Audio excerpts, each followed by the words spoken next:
Thank you and good evening. I will now call this meeting to order. Please note that the following members are absent this evening.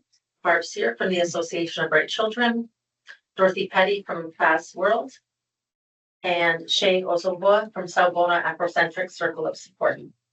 We will now view the acknowledgement of traditional lands. The land upon which we work, live, and sustain ourselves is the ancestral and treaty lands of the Michizagig Anishinaabe, also known today as the Mississaugas of the Credit, the rightful caretakers and title holders of this land. We also recognize the rich pre-contact history and relationships which include the Anishinaabe and the Ongwe Hongwe. Since European contact, this land continues to be home to Indigenous and non-Indigenous peoples. As responsible community members, we value the diversity, dignity, and worth of all people. Colonialism displaced and dispossessed Indigenous peoples of their ancestral land and continues to deny their basic human rights, dignities, and freedoms. We are committed to learning true history to reconcile, make reparations, and fulfill our treaty obligations to the original peoples and our collective responsibilities to the lands, water, animals, and each other for future generations.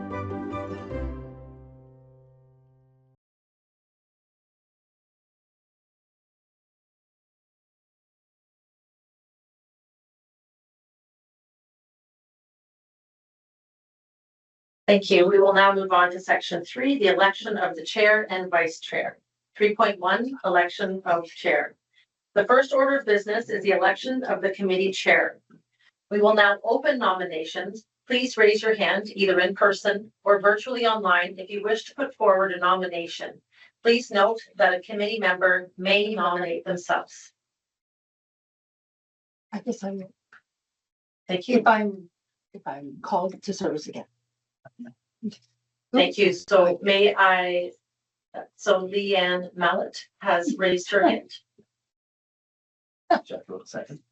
I'll second sorry, that. just number 5. Anyone moving it?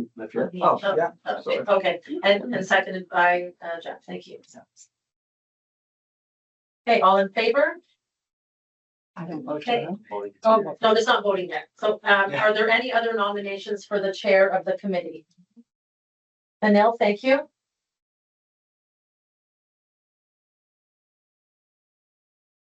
Anil, do you have another nomination for the chair of the committee?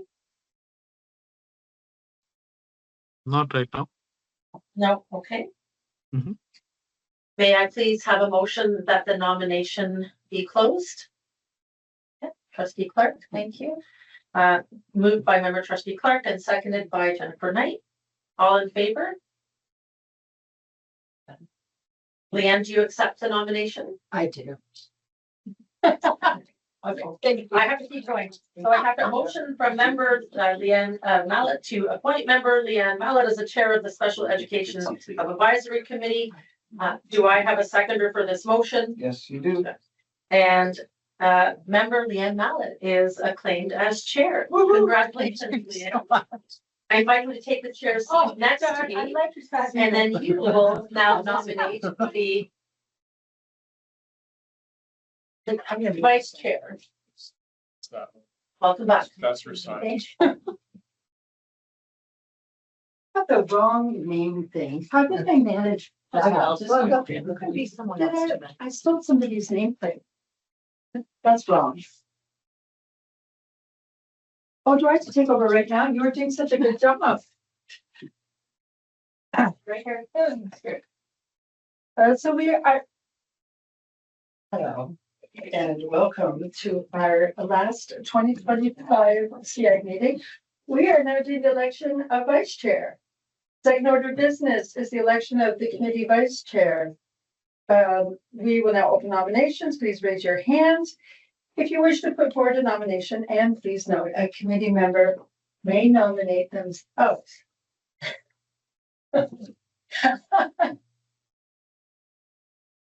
Please go ahead, Councilor or Trustee Clark. I got something to say. I'd like to nominate myself. Oh, If that's okay. sure. There is a wait a minute. Where am I here? I have a motion that Trustee Clark be nominated as committee vice chair. So all in favor?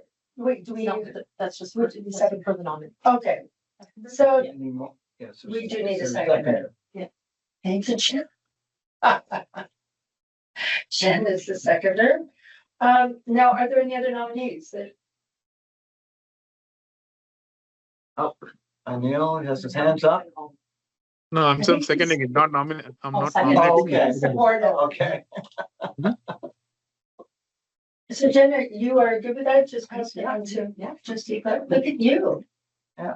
Okay, so then we can move on to the motion. I thought you were doing this part, so I didn't put my glasses on. Oh, look at, we are now, this is how close we are now. Ooh, and they work. Okay. So may I have a motion that, the nominations be closed? Mover and a seconder? These are nice. Thank you, Jen, and, Motion for me to is there second somebody this. we need a seconder? Somebody online would like to second? I'll give you your glasses back. I've got some in my bag. That's good. Do we have a seconder?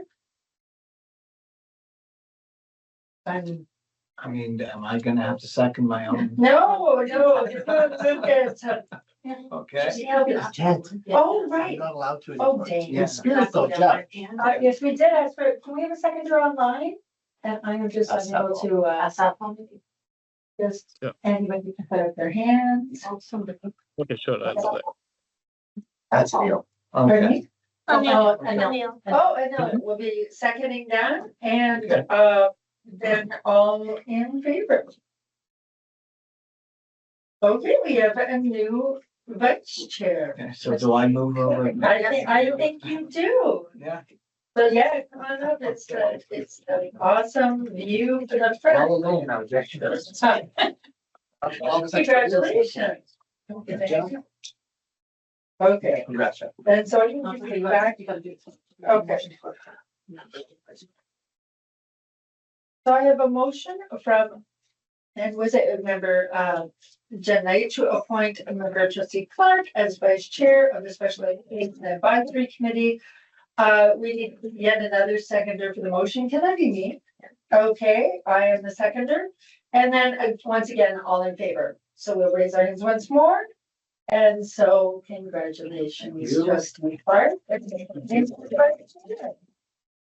Wow. Dang, no. So we're moving on to approve the agenda. So, and we have a nice short agenda tonight so that everybody can get home and prepare for Christmas, since it's only a week away. May I have a motion? Oh, sorry. Question? Oh, sure. Not yet. When you get to the minutes of the next meeting, I have a question. Oh, wow. So trustee Elvis is way ahead of us on the agenda. I have a motion that the Special Education Advisory Committee approves the agenda of today's meeting, December 16, 2025, moved by trustee Conrad. Oh, and seconded by Jen Knight. Are there any discussions of the agenda? Seeing none, all in favor? Oh, did you No, want? sorry. Oh, my gosh, he's Once going. I have it, once I have it. Was it about the agenda? No, Oh. no, it's the minutes. You gotta wait. So all in favor, so we have approved the agenda. Yep. We are leaping through the conflicts of interest, which I don't think, are there any conflicts of interest for tonight? And we're checking online as well. So seeing that, we move on to the approval of the minutes, which is what Lucas is waiting for. So may I have a motion that the Special Education Advisory Committee approves the minutes of the November 18th meeting. So we need a mover and a seconder, and then we can have discussion. Now, because you were at the meeting, you can move it, can't you? No, okay. Jen and Jen. Okay, so is there any discussion? Thank you, Chair. Yes, so I had to leave that meeting for a family emergency and I didn't get to participate in the Regional Learning Choice Program discussion. So I just wanted to ask a question. I apologize. I think it was covered, but I have a follow-up to this. But I just wanted to ask staff, the current regional learning choice program has some exceptions for students that have specific identifications that allows them to avoid our lottery system for acceptance into those programs. How will this new proposal impact students with identified exceptionalities as they apply to regional learning choice programs?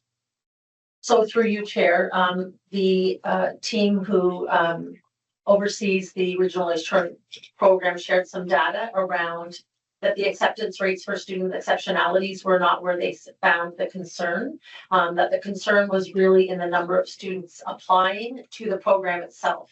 So seeing themselves as suited for the program, capable of being able to manage the program.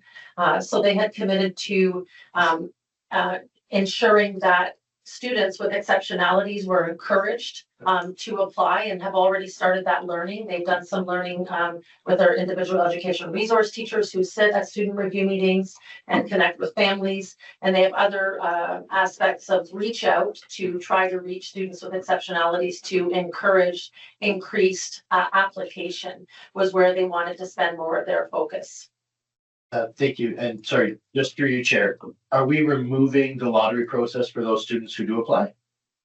So through you, Chair, I'm not sure. I wasn't clear on that during the meeting, but that's something I can take back and put on the motion action log. I don't recall that being discussed, but I can take that back. Please. So through you, Chair, my recommendation, I know we can't direct staff, it would have to be put forward as a motion. So I'm happy to put it as a motion action log for staff to come back with a response. I can't raise the motion, but I'm confident that there are colleagues on this board that may do that. Essentially, given the low percentage of students that actually applied, I think it was under 100 students across our board that have identified exceptionalities, removing giftedness that applied for regional learning choice programs. I would like to see those students offered the same privilege that we offer other students that are removed from the lottery process that have certain identifications, because I think they meet all of the same equity thresholds. So if it's okay with you, I can't ask this officially, so I'm looking to have sponsorship from a member of the committee. But if someone could ask that this come back to the motion action log to see if staff are comfortable removing the lottery system for those students, or if they can give us some feedback on that as to why we wouldn't, and then if we'll take it from there. But if we need sponsorship, I'm confident. So through you, Chair, just so I have the question clearly documented for the motion action log, are we removing the lottery system for exceptional students for the RLCP process?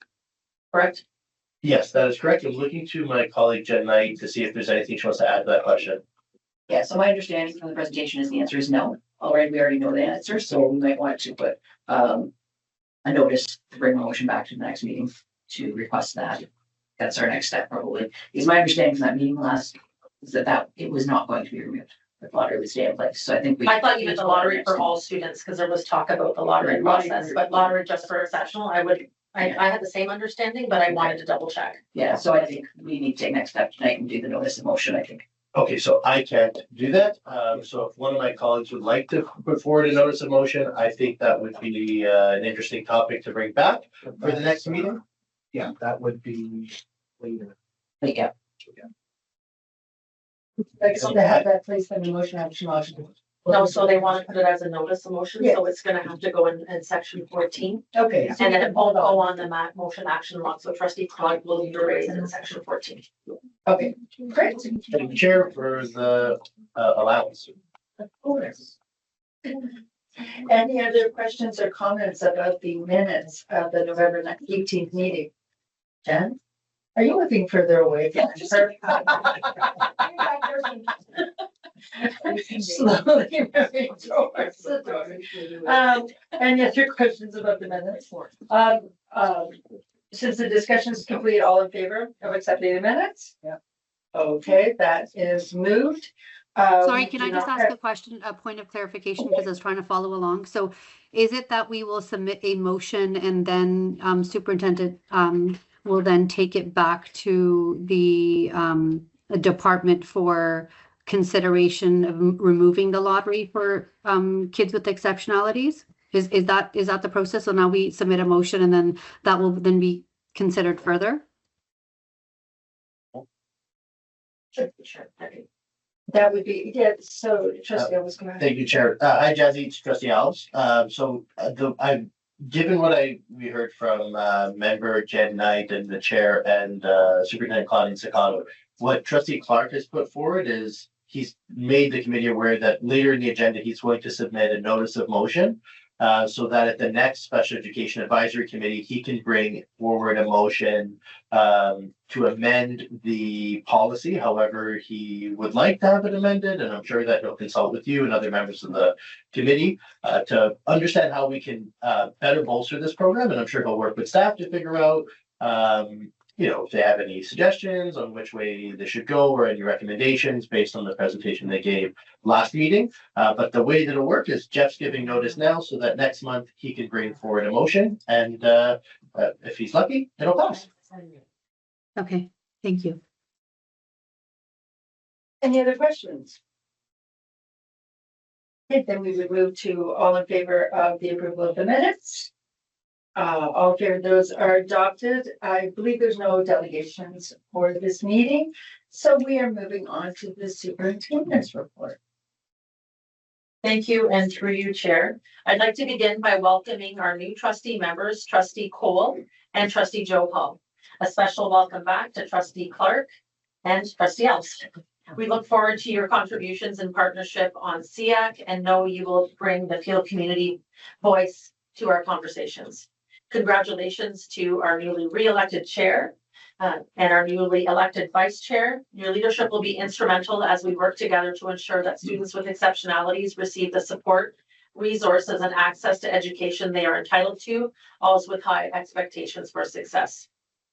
Our team, with the support of the school-based principal, have been actively scheduling IPRCs for families throughout the months of November and December, and using the Learning Hub portrait grid to guide placements into our Learning Hub classrooms. Feedback on this parent-centered updated approach that shows a continuum of learning that aligns with placements has been very positive, reinforcing our commitment to collaborative and transparent decision-making. The PDSB is introducing a new platform called RISE, which will replace the current special education module in IEP software.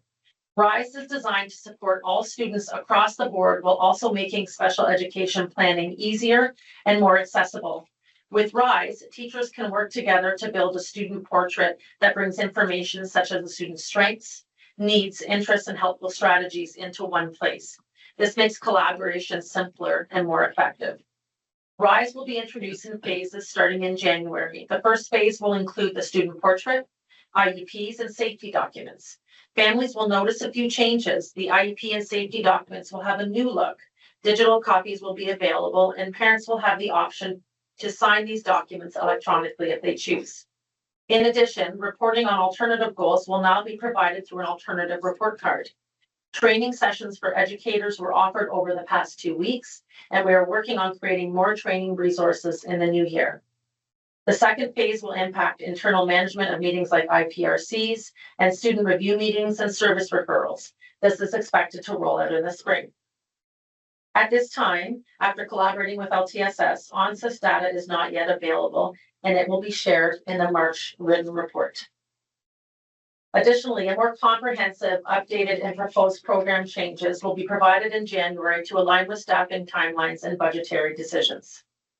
One small change we can share now is that due to increased demand for support and alignment with ministry class size guidelines, the board has decided to increase the maximum class size for Learning Hub Medically Complex, LHMC6, from 6 to 8 students. Key points to this change are that this is in alignment with ministry class size expectations in special education in Ontario. All existing supports will remain in place.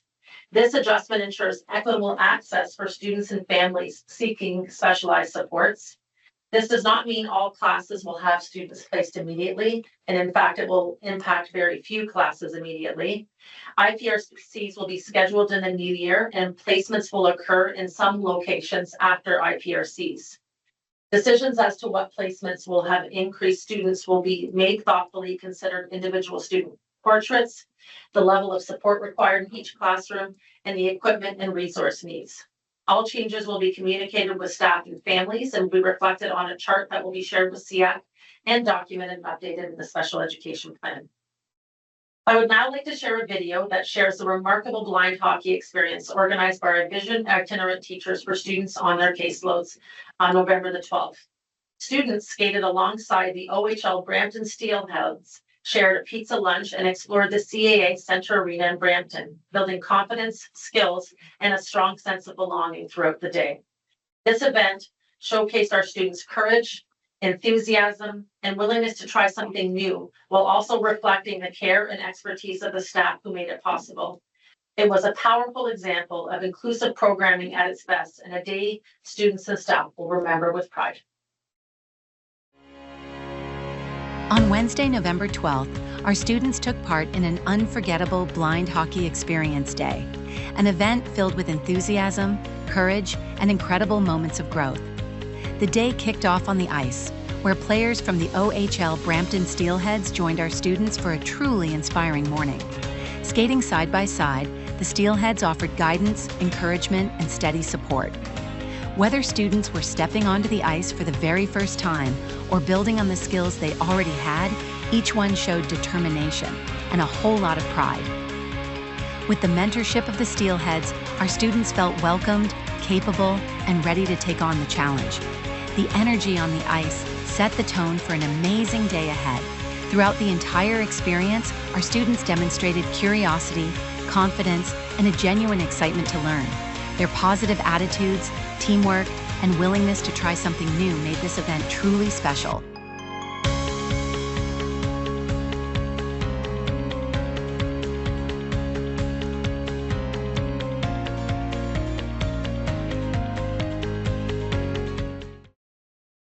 I'd like to highlight that all of the students skate much better than I do.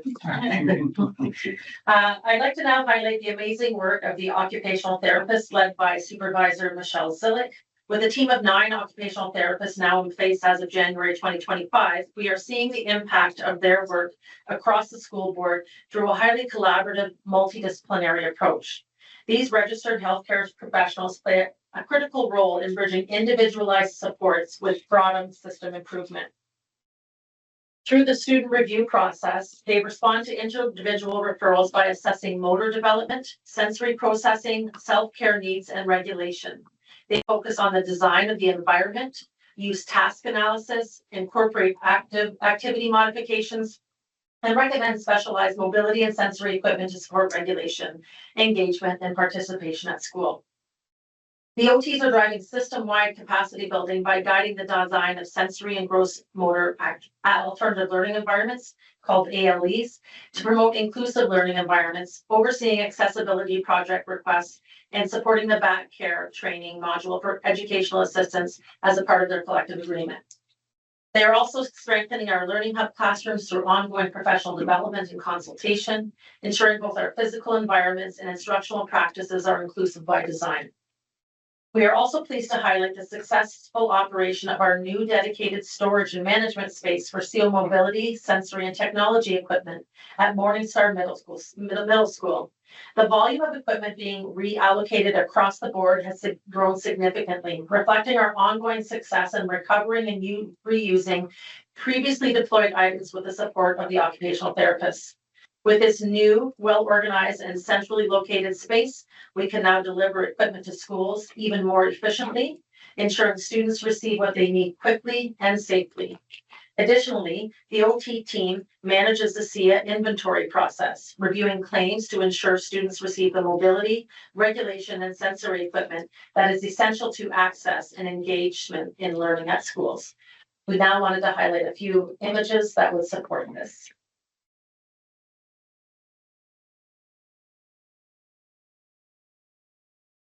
So I'll ask occupational supervisor Michelle Zillick just to walk us through what you're seeing in the images. Thank you, Superintendent Scotto. Through you, Chair. These are a couple of pictures. This is our new site at Morningstar Middle School, where you see on the left-hand side a door for a truck so that we can get large equipment in, and then a door on the right, which is our main location. So we have about 6 different spaces that are about 3,500 square feet for equipment. Next slide, please. This is showing that we have multiple rooms with specialized seating. We have grips and activity chairs, we have P-pods, we have rotogliders, whatever is being recommended for students within the board. Next slide. Here you see adapted trikes. We have walkers and standers. Again, you see multiple pieces of equipment that we have at our location. Next slide. Here you'll see standers, toileting commodes, adapted trikes, and floor lifts, and you also see different accessories to go with the equipment. Next slide, please. Here is a sample of a regulation corner that was created with an occupational therapist in collaboration with students and staff and educators in a classroom setting. Next slide. Here you'll see an adapted swing in a gross motor room, which is recommended to support with regulation needs for students at a school. Next slide. Here is an example of a gross motor room that we have been creating within our school boards. You'll see that there's different circuit items labeled with different ideas and activities for each circuit station. Next slide. Another example at another one of our schools in the Peel District School Board. Next slide. Another example of a gross motor room. Here's an example of a hallway circuit that was created in collaboration with an occupational therapist to support, again, regulation of gross motor needs at a school. Here's an example of a sensory room that we have created, again, in collaboration with students and staff and educators at a school to support students.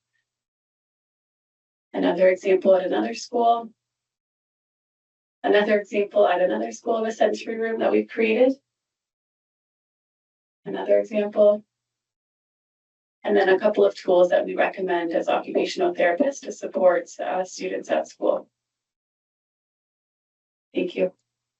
You'll notice that each room is different because it's purposely built with students' voice and understanding what they need, and the input of both educators and families to ensure that we're meeting all the needs. And I want to take the moment to highlight Supervisor Zillick's extensive commitment to students and families in this board.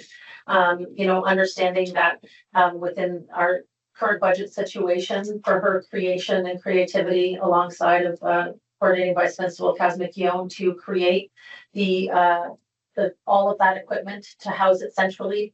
Previously it was sitting in schools, not being used when it was no longer appropriate for students. It didn't fit them, it didn't fit their needs. To create a lending library where we can ensure that students have access to the equipment that they need is just exceptional. I want to finally thank everyone for their ongoing commitment and take the time to wish everyone a very, very restful and happy winter break and the happiest of New Year's. I think we all need to take the time to enjoy and reflect on the amazing contributions that you make to students and families. I'm happy to take any questions. Let's do the motion first. May I have a motion that the Special Education Advisory Committee receives the superintendent's report? So moved by, Trustee Clark, seconded by Jen Knight. And any discussion? Trustee Clark. Thank you. On the RISE system, is AI involved? And if not, are there plans for it to be involved or a functionality of it? So through you, Chair, no, it's just really a system to document student portrait, strengths, needs, and then teachers to input the achievement of like the IEP goals, what they are, and the achievement of alternative expectations. We would hope that teachers would use their critical thinking and knowledge of the student and input from other educators and family in the development of that. So it's not intuitive to the system, though. Okay, thank you. Yeah, just for clarity. Yeah, I did. My question was, is the nature of the system including? But again, you've answered me as not. Yeah. So thank you so much. Other questions or comments? Jen?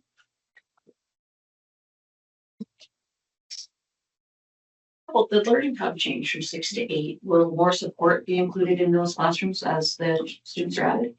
Through you, Chair, no, there will be no additional allocations in that classroom. As we shared, our board was actually under the ministry expectations for class size and doing a jurisdictional scan with just the bigger boards in the neighborhood. Other boards have 8 or 10 students in their medically complex classes. So us moving from 6 to 8, will allow for still optimal support. It is important to note too that many of our students in these classes are often on modified days. So full attendance in these classrooms is not always regular because they are often at appointments or at meets and things like that. So we will be very careful in the increase and work alongside the staff where the increases are happening. We just don't want students sitting not in classes when parents need the classes, sitting in the mainstream, not getting the specialized support that they need and require.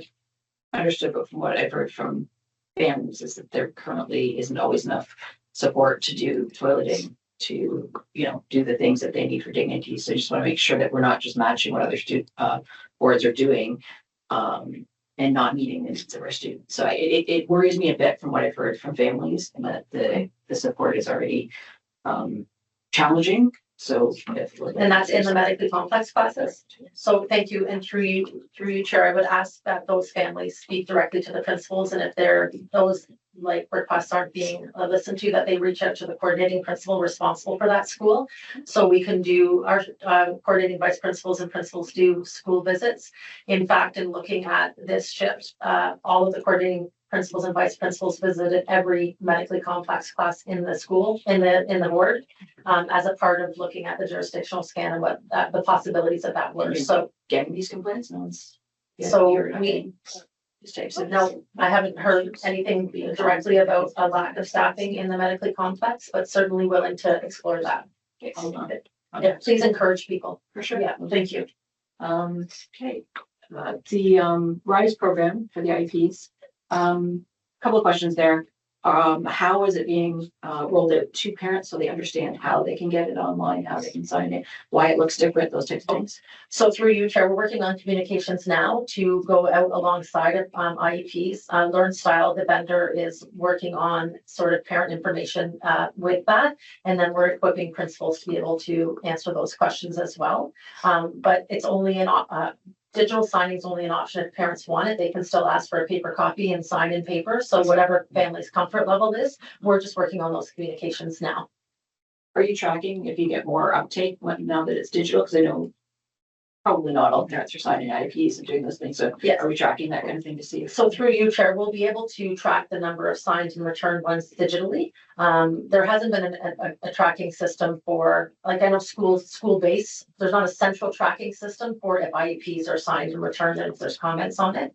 But I will share that when I was a school principal that I had a tracking list and made sure that I was following up with families because it is an incredibly important document for the programming and development of their child. So we would always follow up and make sure that the signed pages were attached to the IP. So is there maybe a way in the program to identify when the signed copy came back? Then you'd have a really digitally there is a way. Yeah, so if they send you back a paper copy, you go in and you say, boom, signed. That's a question.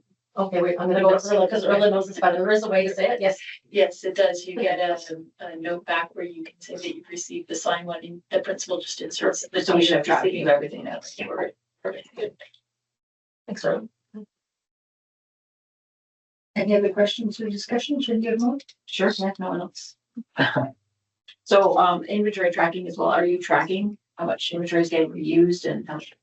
Did you have a actual tracking if you have a program where OTs can go in and say, I need a rift in it, pulls up the 15 rift and they're sitting in the yes, absolutely. So same company through your chair, same company, LearnStyle. We have a system called SEAC, so it incorporates all our inventory, all of our claims that we do for students. And so if something is not appropriate or not needed anymore, we send back to storage. We're tracking all of the equipment, and then our external therapists have access to it with visuals and are able to select those items first prior to buying something new. Great. I thought this was actually set up already. We talked about this a few years ago that we had a central warehouse. Is that not? Did that never? Was, Through you, Chair, it was at a different location. So we were previously at Clarkson Secondary School. But with the guidance and support from Superintendent Scocotto and through CFP Kaz and Gowan, we were able to change locations to Morningstar, which would better support our planning, support of equipment going to schools faster, because Clarkson was very south, so now we're more central. And it's allowing equipment to go to schools much quicker. And we've also increased capacity by about 3 times. So we had outgrown Clarkson a year and a half ago. And so we were, and you know, they need space for students. And so Morningstar, actually, we have our own section with a drive up that can, the trucks can just really back up. So we want to thank, of course, the planning department and facilities for also allowing us that access. It's amazing. And just one last more of a comment. Love the blind hockey program. How did that come about? Through you, Chair, I will ask coordinating Vice Principal Kazmikio to answer. Through you, Chair, the Vision Itinerant Teacher team have done this in the past, and they were approached by Canada Blind Hockey if they'd like to participate. So other school boards were there as well on the day. So it was a chance we had to go. And so all students on the LB caseloads were invited to come, and we were able to get them there for the day and celebrate. If you're interested, I may have them go for sledge hockey for your students with physical disabilities. Oh, so I get them. Yeah. Through you, Chair, please let me know. Yeah, thank you. Through you, Chair. Jen Knight, if there's a conversation about sledge hockey, please let me know. One of my very good childhood friends plays for Team Canada on the sledge hockey team. Yeah, happy to join that conversation. Great guy. His name's Anthony. Love that guy. That's great. Is there any other questions or comments? Oh, Jesse? Yeah, I was just gonna ask, I've had a number of Paralympic para athletes reach out asking if they could participate in leading days. So I'm thinking about a professional rock climber that had reached out through my Instagram page asking if he could lead like a day for Peel board. So how do we get folks engaged as they reach out and they're curious about leading, to Jen's point, like sledge hockey? Like how do we I know that you had that Vision Itinerant had organized the Canadian Blind Hockey, but how do we submit applications, or what's the process for us to get people to engage in days like that for our kids? Through you, Chair, we would have to there is a lot of back kind of information. I know that I think it was last year we talked about excursions and visitors to schools. So it is heavily regulated around who will do partnership, and liability insurance. So certainly, Jazzy, if there's an interest there, you can bring it to members of the itinerant team, and they can reach out to both Kaz and I about a process of making sure we have approval, which includes parent communication, and of course signed consent, and looking at the venue, making sure it's highly accessible and that the experience is accessible for all learners that we're working with. So I will say that Blind Hockey Canada did an excellent job at making sure that accessibility was considered for all, as you saw in the video, all levels of students with different abilities and comfort with skating. So certainly happy to bring that forward. We want our students to have experiences, definitely. Any other comments or questions? Seeing none, and making sure that we got our online posts too. All in favor of adopting the superintendent's report and the additional reports as submitted. If that is adopted, so we move on to communications for action received. None of those. Chair's request for written questions from committee members. There are none. So now we have the reports from representatives on councils and associations, which is Easter Seals, Ontario. Thanks for taking the first one, Jen. Yeah. Sure. Do you have Mark, can you load that presentation? For those of you who don't know, I'm Jennifer Knight. I represent Easter Seals Ontario. Thank you. And we talked about earlier this year that it would be good to get to know all the associations that are represented here and what kind of some of the concerns are of those groups. So I'll start with just an overview of what Easter Seals does. Okay. And then talk a little, basically what they do, and then some of the issues that we are facing in special education. So we'll talk a little bit of funding programs for equipment, camping, scholarships, and incontinence supplies. Those are the main things that Easter Seals does in Ontario. Okay, so we've been around since 1922. Not me, but Easter Seals has been. We are affiliated with Easter Seals Canada, but a separate organization. Easter Seals helps families with equipment funding for mobility and accessibility equipment. They have a great camping experience. Some of our members are familiar with. They have post-secondary scholarships, which hopefully we know about, so we can point our students to. We have a website now. This is new in the last 5-6 years with Easter Seal Kids at School blog. Allison, one of our great people who work at Easter Seals, does a blog about some of the things to help parents out through the system. And then they administer the incontinence grants. There. So to be eligible as Easter Seals for Ontario, you have to be 19 years old, resident of Canada, resident of Ontario, and have a permanent physical disability. There's 6 independence, mobility, and results in long-term use of mobility aids. So some of the examples, some conditions that might be in our capture our spine, cerebral palsy, spine bifida, muscular dystrophy, and any acquired brain or spinal cord injuries.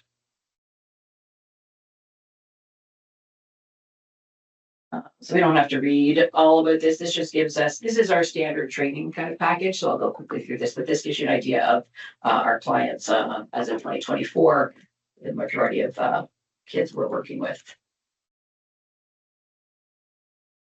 And by age group, so all the people that are going to be in consideration here. So we deal with 0 to 18 basically, and the majority of them, well, a lot of them are from 7 to 12.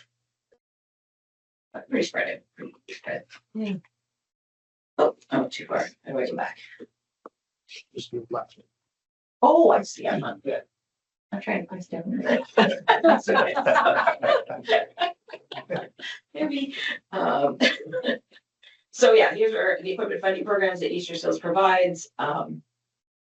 Funding is based on dollars they've got through grants and fundraising.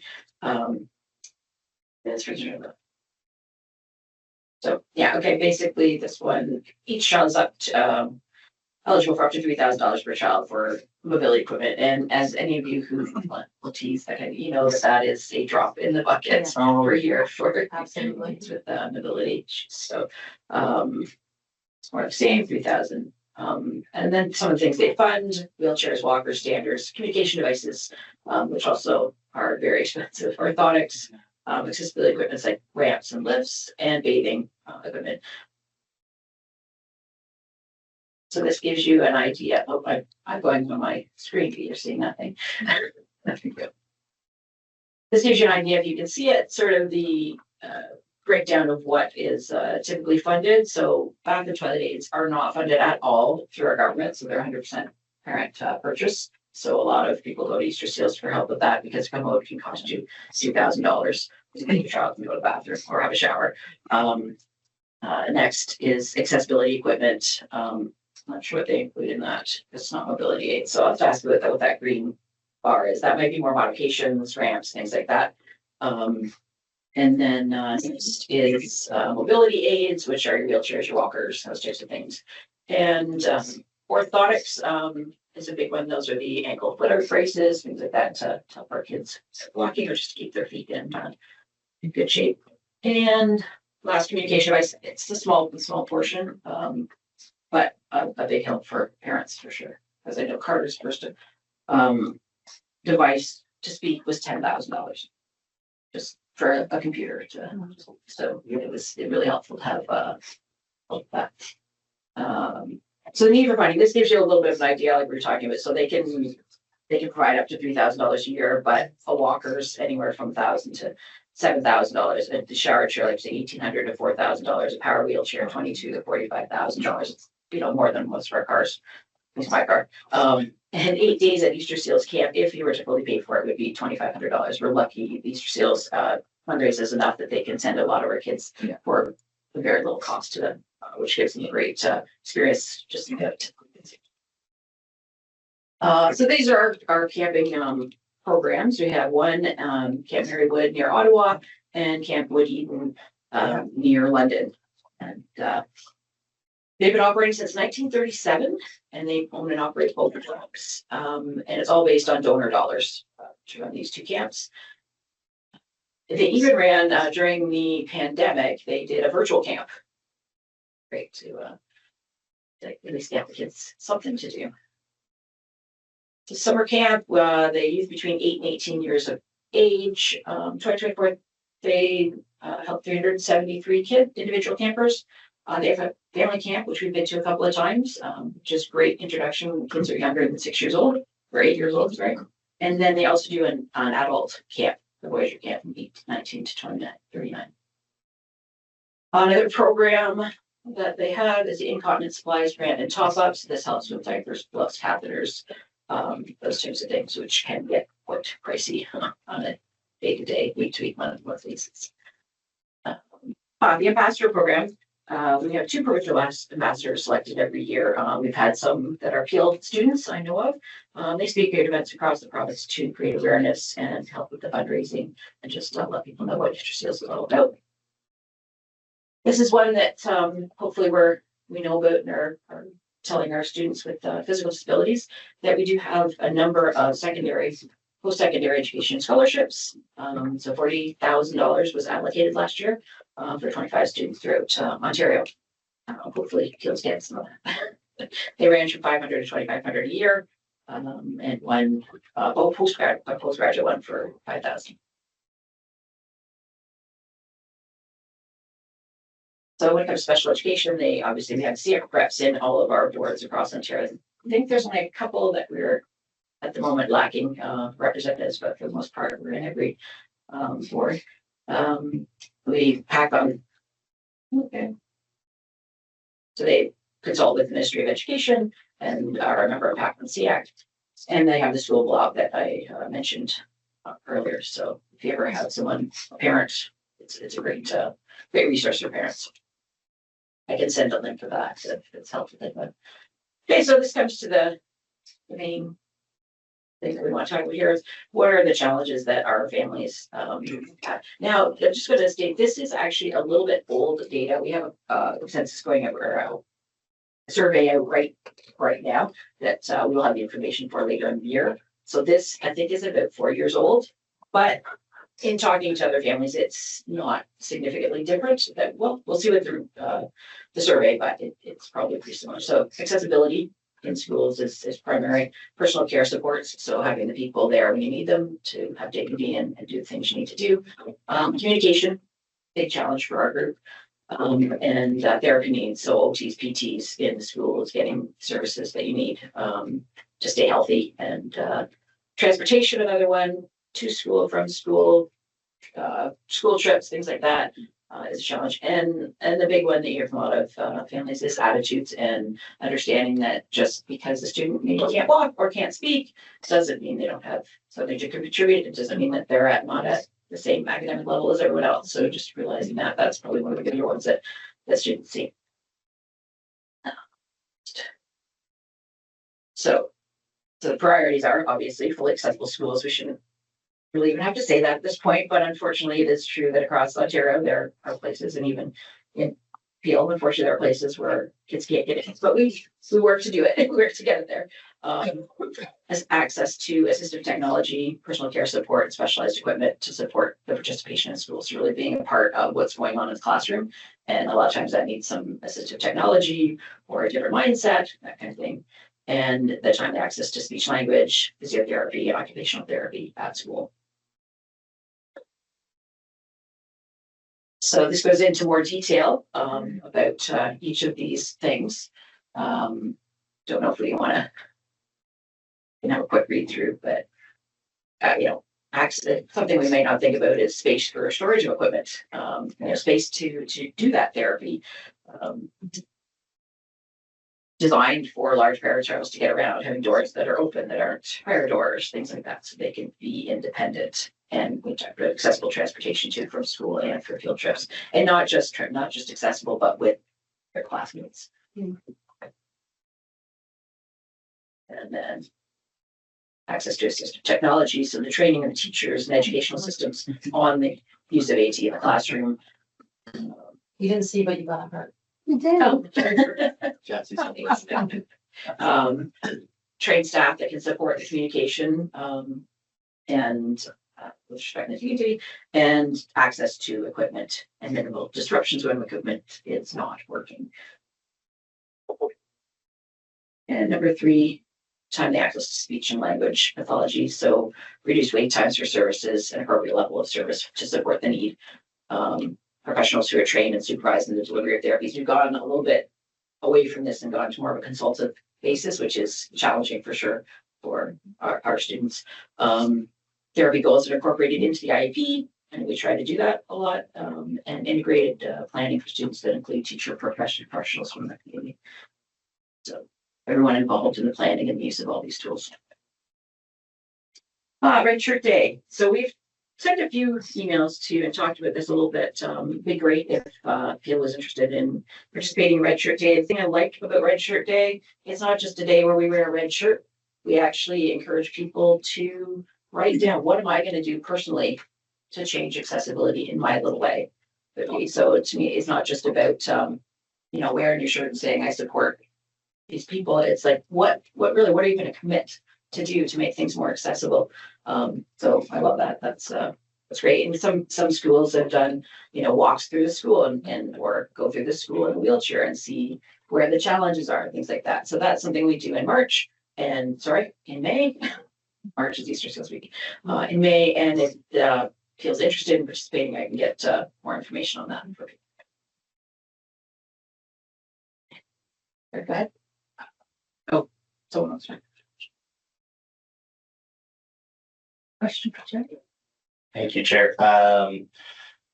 I would say, I don't know if the PDSB can adopt it like it's an official day. I know we have a calendar with specific days. That's a different conversation, but definitely send the resource through. I think the committee can absolutely adopt it. And I think if trustees know about it, if we disseminate it amongst ourselves, I can commit to doing that. If you send me the information, I'll send it to all my colleagues to say, hey, there's nothing wrong with talking about it in our schools and us advocating for it. If we can't adopt it as like an official day, we can certainly adopt it colloquially. So please send the info. There's some pictures of some of the different things that some of the other groups that are involved in fundraising. I'm not going to talk too much about this. We have monthly donors. So we have the telethon. I'm sure you all remember from back when you were I remember being, 8 years old and watching and calling and donating $5 and thinking it was so cool. But that's still going on every year. Special events. They have the March is our month, so there's a lot of things you'll see out in March. So some of the ideas, they have Skate with the Leafs, which my son has done, which is fantastic. They raise enough money they can actually go on the ice with the current Leafs. Lots of different runs and walks and climbing the CN Tower and all sorts of things you can get involved in if you're interested. Go through.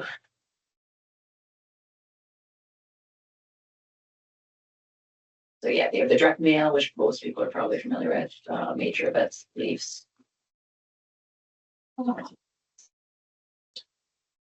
So yes, March is Easter Seals Month. It's their annual campaign. The paper rags, you'll see them everywhere in March. And the telethon that we're all familiar with. So thanks for listening. And if you have any questions or want any information, I'm always here. Thanks, Jen. Does anybody have any questions or comments? Yeah.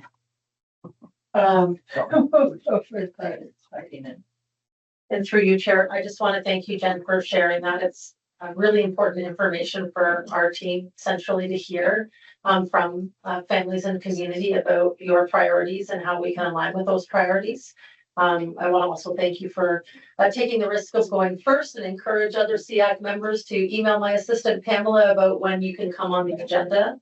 And, you know, to extend on what Trustee Elf says, all of our kind of days are done through our communications department, but I'm certainly happy to share with them the request, and you can send me the information, and then those decisions are consensually.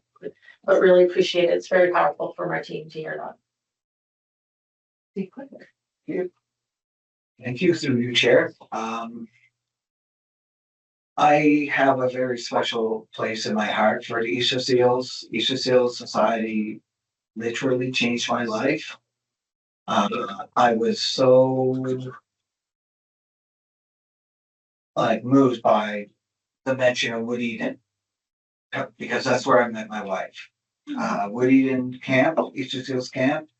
If I can remember, a family left the land specifically to the Easter Seal Society so they could have a camp. I don't recall if that was the first one or the first one in Ontario even, but I can't say enough about Easter Seals.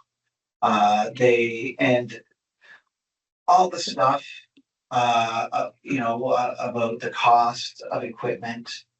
Not just wheelchairs and scooters and, that's just, honestly, it's shamefully expensive that, and if any of my friends in Ottawa or Ontario can hear this, we need to do better with the financial assistance. And I'm kind of done with the idea that we have to, what's the term?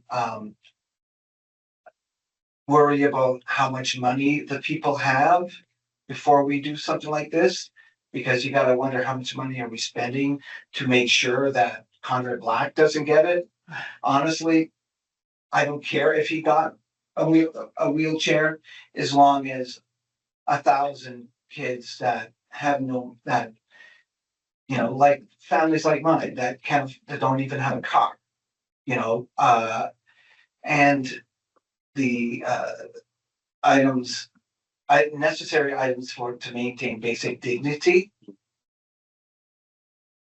I can't tell you how many times we've had to pull on some of our connections to get a few, because not just in terms of not being able to come up with like $150 or whatever it is now. It's the price of ostomy supplies has almost doubled in the space, like since COVID. It's morally indefensible. And having to rely on the courier to get it to you. My wife had one that she had to, make last for almost a week because the delivery was late for this thing. And, I'm just saying that as a way of illustrating how important organizations like Easter Seals are and how society has to do a lot better. Not just governments, but individuals, regular people. We like to believe we care, especially during this holiday season. We've got, Hanukkah, we've got, Kwanzaa, and of course Christmas. I mean, come on, we've got to do better at this. So thank you so much. And thank you.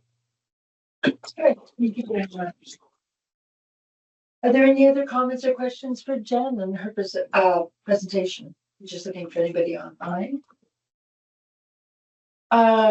Thanks again for going first. I really appreciate that. So we have a motion that the Special Education Advisory Committee receives the report from Easter Seals Ontario. So we can move it. It's through Trustee Clark. I can second that. And we've already had the discussion, so all in favor.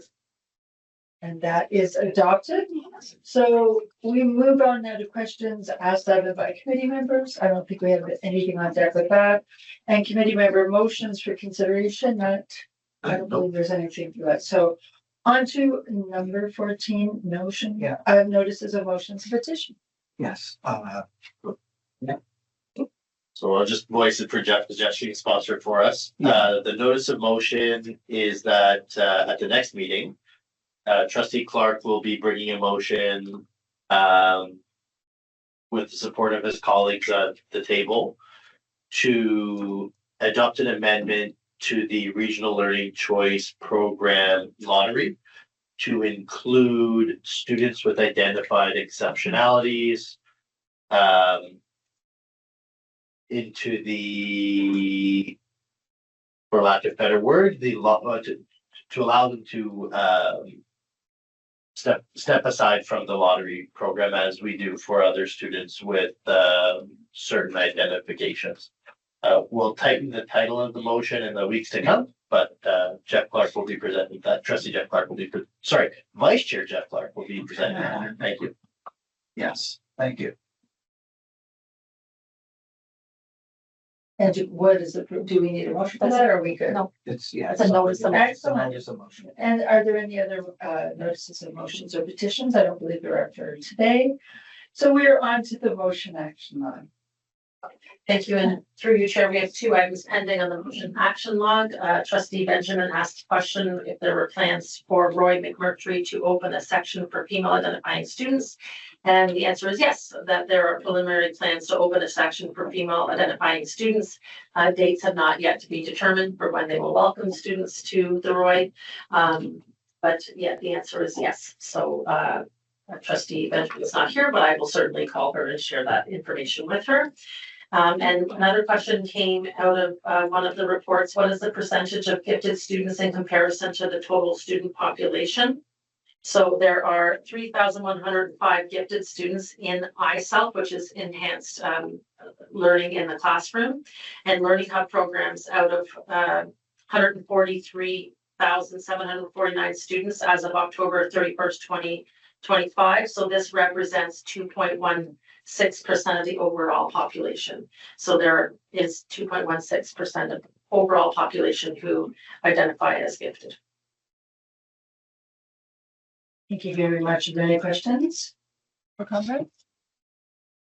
Then we have moved on. Oh, Jen. I apologize. I have not. No, don't apologize. I apologize because I haven't done my homework, but I recall us having a big list of things to add to the action motion log at the end of last meeting. We had a very fulsome meeting last week with a lot of questions. So I will go back and look through my notes. So through you, Chair, we did, but a lot of them were moved into the accessibility report instead of going on the motion action log. So we did have that discussion because I had 5 more questions as well, but they were moved on to the accessibility report that's coming in February because Candace Namath was going to bring them back as a part of her report. So where are we tracking those questions? Just so I remember what they were. I have them all documented, so I'm happy to share them with you because I also had them all written down and sent Candace an email to make sure that she was bringing them back on her report. Okay. I can send them to you if you'd like. That would be great. Thank Okay, you. no problem. Okay. Oh, and Yes. so through you, Chair, if I could just add one more item that was not on the agenda, but just letting SEAC committee members know and those online as well that we have once again put out the vacancy for SEAC. We even went through the process with the chair and previous vice chair going over associations that we don't currently have represented on our current SEAC and reaching out to them directly. To date, our governance officer has yet to receive any official applications to the vacant seat. So would like to ask for an extension of the December 31st deadline and move it forward to February 20, is it a 29 or a 28 this year? One of the end of February, because I don't know the calendar very well, with permission from the SEAC members. Do we need a motion or? No, I just thumbs up. Okay, perfect. So we will extend. Thank you. So through Chair, so two-part question. Superintendent Cacado, send me the list of the associations. I'll ask the chair to send some emails directly and I'll send them in my capacity as vice chair. We'll email them directly personally to ask if they can join. Thank you. So happy to do my part. And part 2 was, the questions that were noted that got moved to the accessibility report. I would just say maybe if we can highlight when the accessibility report is presented, if we could just say like, hey, circling back, folks may have forgotten, it was last year. these are the questions you asked. Here are the highlighted sections, just so we can just pop them in. And if I can ask that, we need sponsorship. It's fine. Yeah. It's not a problem. Not a problem. That's a very good idea. So are there any other questions or comments before we adjourn? I'd like to thank you all for your commitment to coming to these meetings for this fall season, and to wish all of you happy holidays, however you choose to celebrate those. We are adjourning at 8:13 p.m. If we could have that moved and seconded. That would be through Jen Knight and there we go, and through Vice Chair Clark. And all in favor. Spirit. Thank you very much. Happy holidays.